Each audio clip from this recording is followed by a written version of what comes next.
फिजिक्सचा अभ्यास झाला नाही, अभ्यास कुठून करा हे समजत नाही, चला तर मग हा व्हिडिओ फक्त तुमच्यासाठी. तर बघा, हे टॉपिक आहे डू ऑर डाय टॉपिक्स. हे बघा, rotational motion, mechanical properties of fluid, kinetic theory, way optics, electromagnetic induction, thermodynamics. Do or die topics म्हणजे हे टॉपिक तुम्हाला करावेच लागतील, म्हणजे करायलाच पाहिजेत, याच्याशिवाय पर्याय नाही. नेक्स्ट आहेत आपल्याकडे बघा मीडियम वेटेज टॉपिक, म्हणजे यांचं वेटेज थोडंसं कमी आहे, 3-4 मार्क्स 5 मार्क्स असे वेटेज आहे त्यांचं.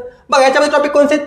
Oscillation, superposition of wave, electrostatics, current electricity, magnetic field due to electric current, AC circuit, structure of atom and nuclei. आणि थर्ड आपल्याकडे टॉपिक बघा आहेत लो वेटेज वाले, म्हणजे यांचं वेटेज कसं एकदम कमी आहे, पण सोडून द्यायचे नाहीत, करायचेत आपल्याला, पण कसं लास्टला. हे ज्यावेळेस आपले मागचे दोन्ही पण होतील त्यावेळेस हे टॉपिक आपल्याला लास्टला करायचे आहेत.